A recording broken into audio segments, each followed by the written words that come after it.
تو دل کیسے صاف ہوگا؟ غیر کی محبت دل سے نکال دیں۔ اسی طرح گناہوں سے بچیں۔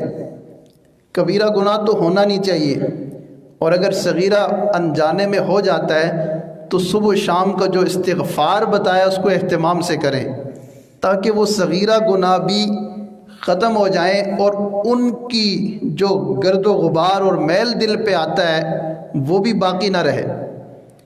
جب نبی اسلام یہ فرما رہے ہیں کہ میں اپنے دل پر غبار محسوس کرتا ہوں تو 70 یا 100 دفعہ استغفار کرتا ہوں، تو کیا ہمیں استغفار کی ضرورت نہیں ہے؟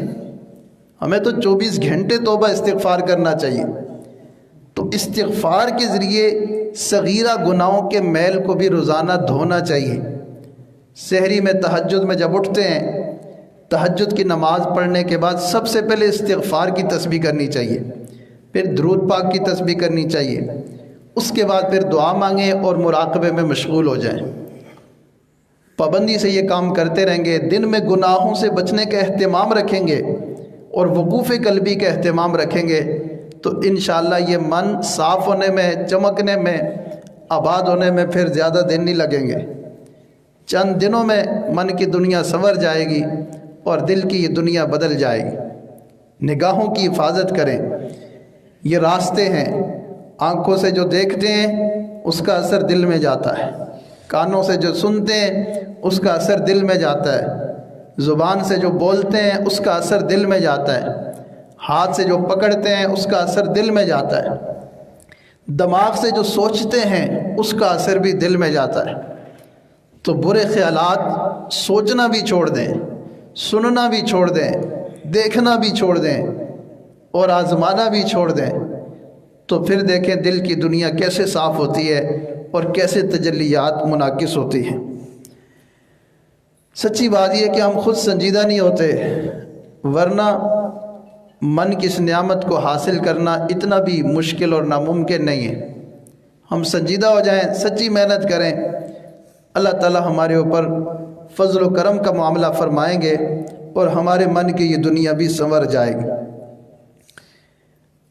احادیث مبارکہ میں لکھا ہے کہ دل 4 طرح کے ہوتے ہیں۔ ایک ہوتا ہے قلب اجرد، یہ مومن کا دل ہوتا ہے، اس میں کوئی بھی گناہ کی چیز، بری چیز نہیں ہوتی، صاف دل ہوتا ہے۔ اور ایک ہوتا ہے اغلف، یہ کافر کا دل ہوتا ہے، قلوبنا غلف بل طبع اللہ علی قلوبہم۔ اور ایک ہوتا ہے منکس، یہ منافق کا دل ہوتا ہے۔ اور ایک ہوتا ہے مصفہ، یہ وہ مومن جو گناہگار ہو، کبھی اس پر شیطانی اثرات ہوتے ہیں، کبھی رحمانی اثرات ہوتے ہیں، کبھی نیکی کے جذبات ہوتے ہیں، کبھی گناہ کے جذبات ہوتے ہیں، تو جو جذبات غالب آ جاتے ہیں یہ ویسے ہی ہو جاتا ہے۔ تو یہ 4 طرح کے دل ہیں، اور اس دل کی صفائی کے لیے مثلاً اگر کسی کے دل پہ گناہوں کے داغ لگ گئے تو اس کی صفائی کے لیے آنسو بہانا بہت ضروری ہے، اللہ کے حضور رونا ضروری ہے۔ گناہوں کی جب ندامت اور احساس دل میں پیدا ہو جاتا ہے تو پھر انسان اللہ کے حضور زار و قطار روتا ہے، اور جب روتا ہے تو پھر یہ دل جلدی صاف ہو جاتا ہے۔ اور اگر انسان کو رونا نہیں آتا تو پھر یہ دل صاف ہوتے دیر لگتی ہے۔ اس لیے اللہ کے حضور تنہائیوں میں رونا بھی چاہیے کہ یا اللہ میرے دل کو پاک کر دے، گناہوں کے جو داغ دل پہ لگ گئے ہیں یا اللہ ان کو صاف کر دے۔ کہتے ہیں ایک شیخ تھے، وہ اپنی محفل میں 2 ساتھیوں سے ناراض ہو گئے، دونوں کو اپنی مجلس سے نکال دیا، جاؤ تم میرے پاس رہنے کے قابل نہیں ہو، نکل جاؤ، مدرسے سے نکل جاؤ، خانقاہ سے نکل جاؤ۔ تو جب دونوں کو نکالا تو ایک کو اتنا اس کا احساس ہوا کہ وہ زار و قطار رونے لگا، اور دوسرا بالکل صحیح تھا، اس کو رونا نہ آیا۔ جو رونے لگا وہ اتنا رویا کہ شیخ کو دیکھ کے طرز آ گیا۔ تو شیخ نے کہا چلو اس کو بلا لو، اس کو نہیں نکالتے، معاف کر دیا۔ اور جو نہیں رویا اس کے لیے شیخ کو مناتے مناتے کئی مہینے لگ گئے۔ تو مشائخ نے لکھا ہے کہ دیکھیں رونے والے کا کام کتنا جلدی بنتا ہے،